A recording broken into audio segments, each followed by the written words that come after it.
السلام علیکم بچوں، کیسے ہو آپ لوگ؟ چلیے ہم لوگ اپنے سبق نمبر 1 تو ہم لوگوں کا ختم ہو چکا ہے۔ اب ہم لوگ اپنے سبق نمبر 1 کے مشکل الفاظ اور معنی کو دیکھیں گے آج۔ تو یہاں الفاظ ہے، یہاں معنی ہے۔ اس لائن میں جو ہے الفاظ ہوں گے، اس میں ان کے معنی ہوں گے۔ تو چلیے شروع کرتے ہیں۔ الفاظ یعنی کوزہ، مٹی کا چھوٹا پیالہ، آب خورا۔ خوش لحان کا مطلب ہوتا ہے اچھی آواز والا۔ روح فرسا، روح کو تکلیف دینے والا۔ جوہر، چھوٹا تالاب گڑھا۔ یہاں پھر سے وہ بات یاد دلا دیتا ہوں، چھوٹی راہ سے جوہر ہوگا تو اس کا مطلب موتی ہوگا، اور یہاں بڑی راہ سے جوہر ہے تو اس لیے اس کا مطلب ہوگا چھوٹا تالاب گڑھا۔ مقفل، تالا لگا ہوا یعنی بند۔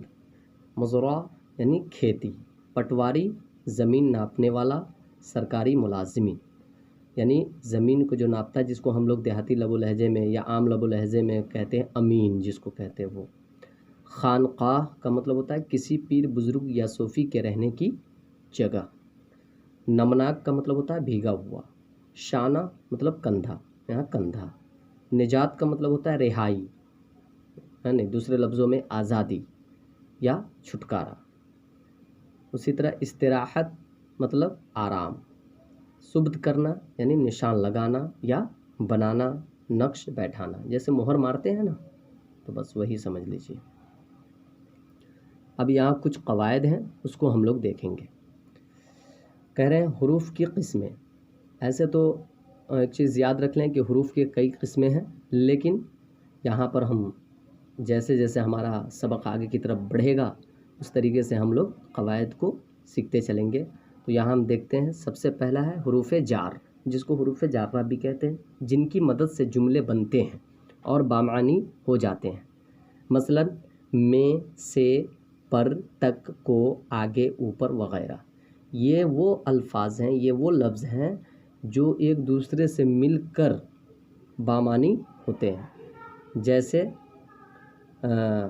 گھر سے باہر، گھر سے باہر، تو یہاں گھر اور باہر کو سے ملا کر جوڑ دیا۔ اسی طرح یہاں بہار سے دلی تک، تو یہاں بہار اور دلی کو تک جوڑ رہا ہے۔ دوسرا ہے حرف عطف، مفرد کلموں یا جملوں کو آپس میں ملانے والے الفاظ حرف عطف کہلاتا ہے، جیسے اور، واو، کر، بھی، پھر وغیرہ۔ اب جملوں میں اس کو ہم جانیں گے، جیسے استاد اور شاگرد۔